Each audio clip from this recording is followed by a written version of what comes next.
अपने मुंह को चादर से दावे हुक भर भर कर सीमा रोए जा रही थी। तभी उधर से निकलती उसकी सास ने कमरे से रोने की आवाज़ सुनी। वह तेज कदमों से कमरे की ओर गई, किवाड़ों को धक्का मारा, मगर किवाड़ बंद थे। वह घबरा गई और जोर जोर से किवाड़ पीटने लगी। सास को घबराया देखकर सीमा ने अपने आंसू पोंछे और दरवाज़ा खोल दिया। उसके सास पितमो ने कहा, क्या हुआ बहू, यह रोने की आवाज़ कैसी? बहू अपने आंसू को छुपाने का भरसक प्रयास कर रही थी, किंतु आंखों से आंसू निकलने के लिए बेताब थे। पितमा बोली, क्या हुआ बहू, तो कुछ बोल क्यों नहीं रही? क्या फिर से सुकरमपाल ने कुछ कहा तुझसे? इतना सुनते ही सीमा हुक भरकर रोते हुए माँ से लिपट गई। माँ बहुत परेशान कि आखिर बात क्या है? इतना परेशान तो बहू पहले कभी नहीं होती थी।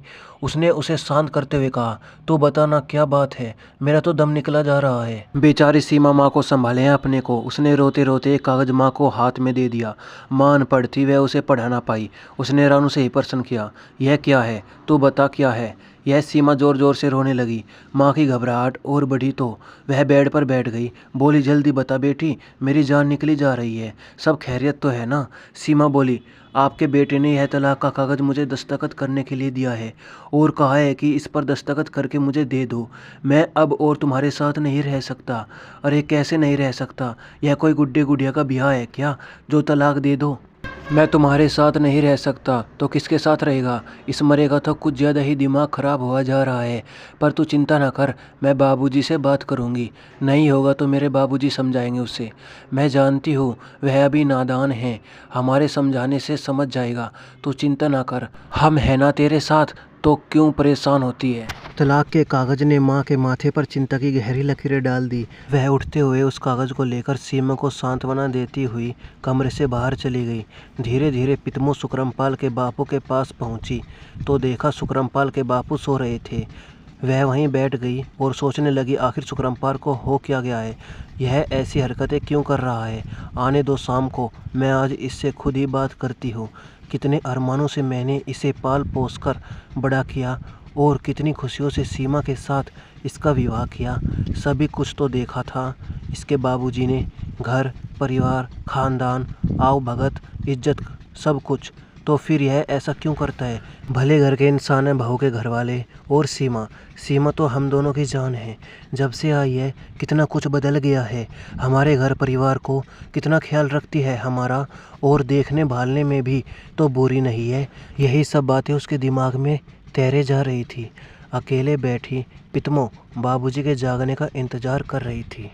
पितमा बाबूजी के मुंह की तरफ देखती तो सोचती, आखिर इन्हें क्यों जगाऊं? पूरी उम्र तो काम ही करते रही है, अब चैन की नींद सोए तो मैं इन्हें जगा दूं। अरे ऐसी भी कोई इमरजेंसी नहीं है, थोड़ी बहुत देर में जाएंगे तो बात कर लूँगी। पितमो बाबूजी को निहारते निहारते अपने पुराने दिनों की यादों में खोई रही। कुछ समय बाद सुकरमपाल के बाबूजी उठे तो देखा बड़ी चिंतित मुद्रा में पितमो उनके पैरों के पास हाथ में कागज़ लिए बैठी है। अरे क्या हुआ, तुम कब से बैठी हो? आराम ही कर लेती, बाबूजी ने कहा। क्या आराम कर लूँ? मेरी ज़िंदगी में आराम कहाँ, अब तो मर कर ही आराम मिलेगा, पितमो ने कहा। अरे आज यह कैसी बातें करने लगी तू? मरे तेरे दुश्मन, तू मर कर क्या मेरा बुढ़ापा ख़राब करेगी? तू नहीं जानती तेरे बिना मैं कुछ दिन भी नहीं जी सकूँगा। खैर छोड़, तू यह बात बता, हाथ में क्या लिए बैठी है? दिखा दिखा। पितमो ने कागज़ आगे बढ़ाते हुए चिंतित स्वर में कहा, बैठी क्या हूँ, अपने को कोस रही हूँ जो ऐसी औलाद को जन्म दिया। देखो आपका बेटा यह तलाक का कागज़ बहू को दस्तखत करने के लिए दे गया है। यह तलाक, यह क्या कह रही है तू? दिखा दिखा, मैं भी तो देखूं।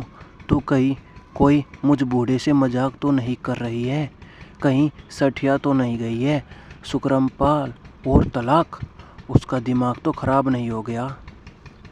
सुकरमपाल के बाबूजी ने बड़बड़ाते हुए पितमो से कागज़ ले लिया और जैसे ही उसे पढ़ा उनके होश गुम हो गए, एक बुत की भांति।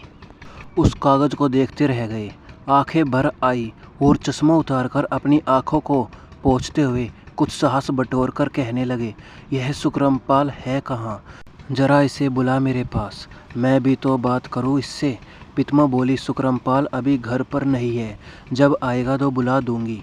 बाबूजी बोले, पितमो अब तू जाकर एक कप चाय बना ला, मेरा सर दर्द करने लगा है। पितमो रसोई में चाय बनाने चली। तभी सीमा ने माँ के हाथ से भगोना ले लिया और कहा, माँ तुमने मुझे कह दिया होता, अब क्या तुम्हारे काम करने के दिन हैं?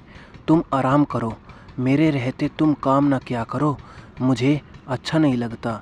माँ ने एकटक सीमा की ओर देखा और उसे अपने सीने से लगा लिया। थोड़ी देर बाद बोली, जीती रह बहू, भगवान ऐसी बहू सबको दे। कहते हुए आंखें नम और गला भर आया। थोड़ी देर में माँ और बाबूजी के लिए गर्म चाय लेकर सीमा बैठक में आ गई। बाबूजी ने उसे टोका, सीमा बहू यह सब क्या है? तूने मुझे पहले से कुछ क्यों नहीं बताया? तू भी तो ना। सीमा ने बीच में ही टोकते हुए घूंघट की आड़ से कहा, बाबूजी आप चाय पी लीजिए और लेट जाइए, आपके माथे पर बाम लगा दूँ, यह बात फिर कर लीजिए। बाबूजी चाय पीने लगे। सीमा अपने कमरे में चली गई। बाबूजी चाय पीते पीते पितमों से कहने लगे, देख जरा अपनी बहू को, कितनी गुणवती है और एक हमारे साहबजादे हैं जो उसके साथ रहना नहीं चाहते। ऐसे नालायकों के लिए तो ऐसी बहुएं होनी ही नहीं चाहिए।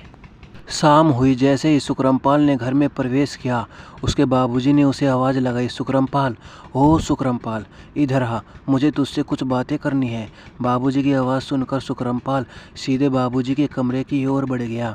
बाबूजी को देखते ही बोला, जी बाबूजी, आपने मुझे बुलाया? बाबूजी ने कागज़ दिखाते हुए कहा, यह क्या है सुकरमपाल? सुकरमपाल उस कागज़ को देखता ही रहा और कुछ ना बोला। बाबूजी ने कहा, देख सुकरमपाल, हमारे कुल खानदान में आज तक ऐसा नाटक नहीं हुआ जो तूने किया है। तुझे शर्म नहीं आई यह तलाकनामा बहू को देते हुए? जरा सोच, तेरे इस कर्म से हमारी क्या इज्जत रह जाएगी घर परिवार और समाज में। और फिर तलाक देने का कोई कारण भी तो हो कि मन में आया तभी कह दिया कि मुझे तलाक चाहिए। और सुकरमपाल, अभी तुम्हारे ब्याह को समय ही कितना हुआ है?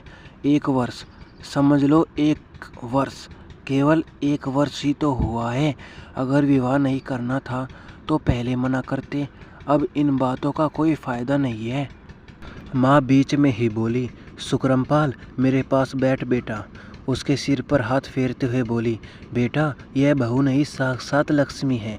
देख हम दोनों के साथ तेरा इस घर की मान मर्यादा का पूरा ख्याल रखती है। बेटा तेरे इस काम से तो हमारी जग हंसाई होगी और तू हम दोनों का बुढ़ापा क्यों खराब करने पर तुला है? बेटा अगर कोई बात है तो तू हम दोनों को बता, मैं बहू को समझा दूंगी, लेकिन बेटा ऐसा काम ना कर।